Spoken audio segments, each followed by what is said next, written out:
Hello বন্ধুরা, তো স্নান আমার হয়ে গেছে, ঘর মোছা তো দেখলে হয়ে গেছে। তো আজকে তো কৌশিকী অমাবস্যা, তাই জন্য পুজোয় বসবো।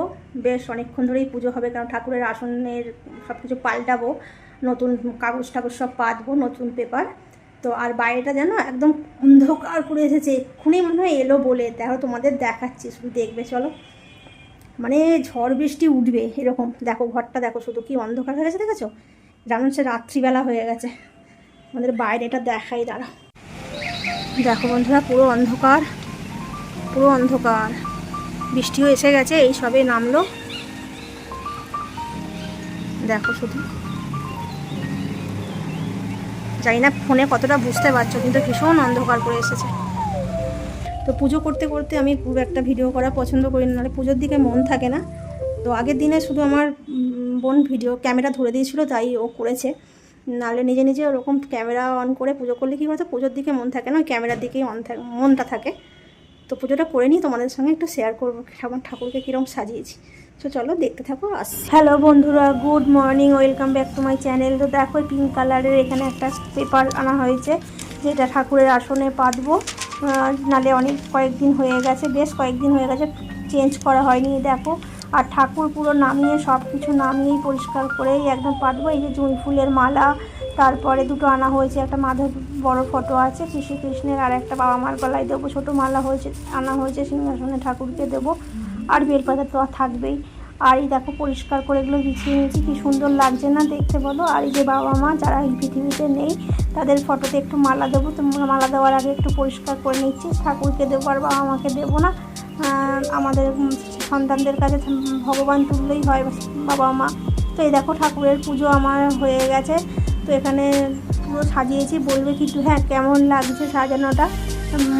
একদম মন দিয়ে আজকে ঠাকুরের পুজো করেছি, অনেকক্ষণ সময় ধরে, প্রায় 1.5 ঘন্টারও বেশি সময় ধরে ঠাকুরের সব কাজ করেছি, পুজো করেছি। তো বেশ ভালো লাগলো। তো এই যে মাধবকে সাজিয়ে নিয়ে বন্ধুরা, আমার পুজো হয়ে গেছে। দেখলে কি সুন্দর করে আমি ঠাকুরকে সাজিয়েছি। ওটা চেঞ্জ করতে কাগজটা যেন কি ভালো লাগছে, অনেক দিন ধরে চেঞ্জ করবো ভাবছিলাম, হয়ে আর উঠছিল না। তো আমার পুজো কমপ্লিট, এখন 2:30 বাজে। তো আজকে তো অমাবস্যা, ফলাহারি অমাবস্যা, খুব একটা ভালো দিন। তো আজকে কি খাবো আমি দুপুরে, তোমাদের সাথে একটু পরে শেয়ার করছি। তো দেখতে থাকো ভিডিওটা।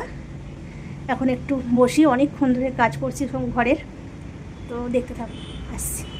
তো আজকেও আম আনা হয়েছিল, সব ধুয়ে টেবিলে বিছিয়ে রেখেছিলাম, শুকিয়ে যেতে তুলে রাখছি।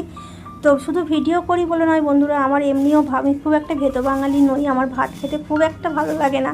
বেশিরভাগ সিজনে আমি আমের সিজন বলে এখন আম লিচু এগুলো খাচ্ছি, যখন আমের সিজন থাকে না আদার্স যে ফল থাকে, পেঁপে, পাকা পেঁপে, আপেল টাপেল যা থাকে, বেদানা, সেইগুলোই একটু খাই, সেগুলোই বেশি ভালো লাগে খেতে। তো এই যে দুটো আম বড় বড় কেটে নিয়েছি, লিচু ছাড়িয়ে নিয়েছি, শশা কেটে নিয়েছি, এটাই এখন আমি লাঞ্চে খাবো।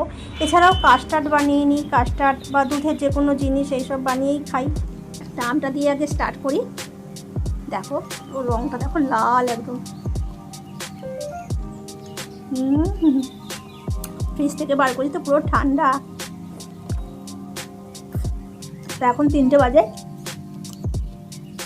একটু সন্দেশ খেয়েছিলাম, পুজো দিয়ে উঠে মিষ্টি খেয়ে জল খেয়েছি।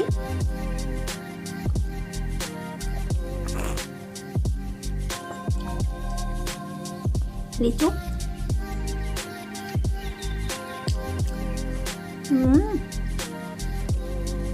লিচুগুলো কি মিষ্টি।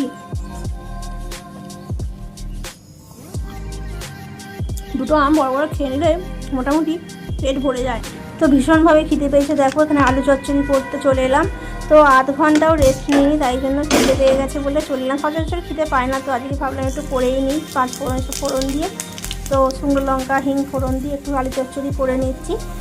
আর হেভি ফুড খাওয়া হয়ে যায়, তো লাঞ্চ ভিডিও করি, তাই জন্য হেভি খাওয়া হয়ে যায়। তো তাই জন্য একটু হালকা ঠালকাই খাই। তো অনেকদিন লুচিটা খাওয়া হয়নি, তাই জন্য লুচিটা ভাবলাম আজ একটু খাই, খিদেও পেয়েছে। তো ময়দা নিয়ে নিয়েছি, দেখো ময়দায় নুন চিনি আর একটু তেল দিয়ে মেখে এখানে ডো বানিয়ে রেখে দিয়েছি। আর বাকিটা এমনি রেখে দিয়েছি। এইগুলো এখন আমি ভাজবো, খাবো। আর তাও সন্ধ্যেটা দেওয়ার পরে অবশ্য। এই আলু চচ্চড়ি দেখো আমার কমপ্লিট হয়ে গেছে, একদম শুকনো শুকনো মাখা মাখা, কি সুন্দর করেছি।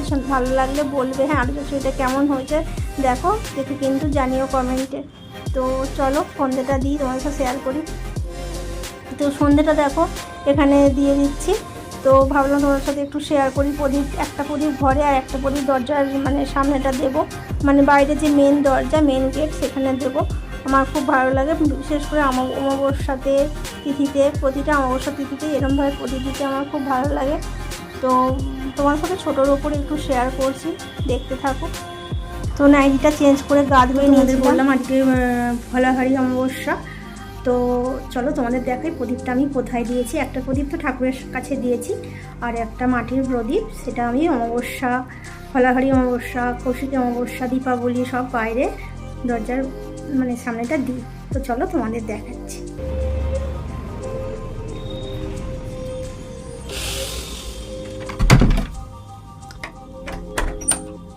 পুজো বা সন্ধে দেওয়ার সময় আমি খুব একটা ভিডিও করতে চাই না, তবুও অল্প একটু তোমাদের সঙ্গে শেয়ার করলাম। একটু ভালো লাগলো, তোমরাও দেখতে চাও, তাই আমাকে এত ভালোবাসো তোমরা, তাই জন্য অল্প একটু শেয়ার করলাম।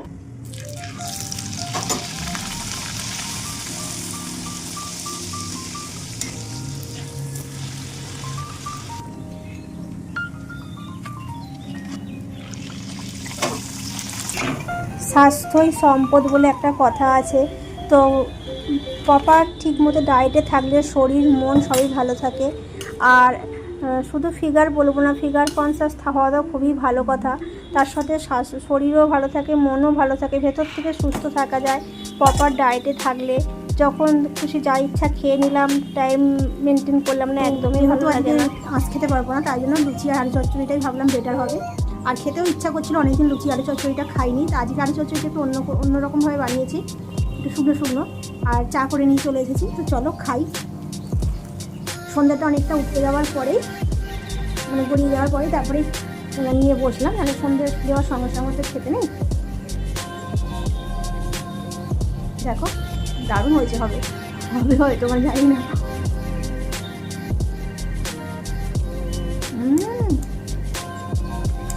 দারুণ হয়েছে। আজকে একটু শুইনি, তাড়াতাড়ি করে একটুখানি আধ ঘন্টা রেস্ট নিয়েছি আর রান্নাঘরে চলে গেছি। একদম তাড়াতাড়ি করে করবো, কেমন হবে জানি।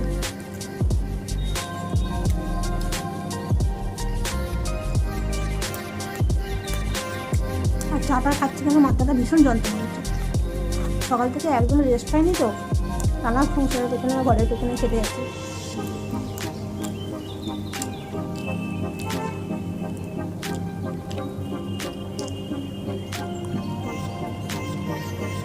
দারুণ হয়েছে।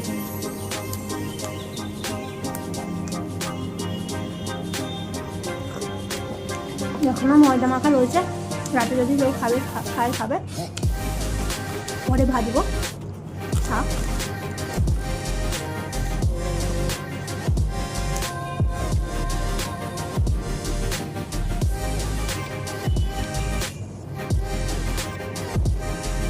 আর এই ভিডিওটা এখানেই শেষ করছি। ব্লগটা কেমন লাগলো অবশ্যই কমেন্টে জানাবে, লাইক করবে, পাশে থেকো। টাটা।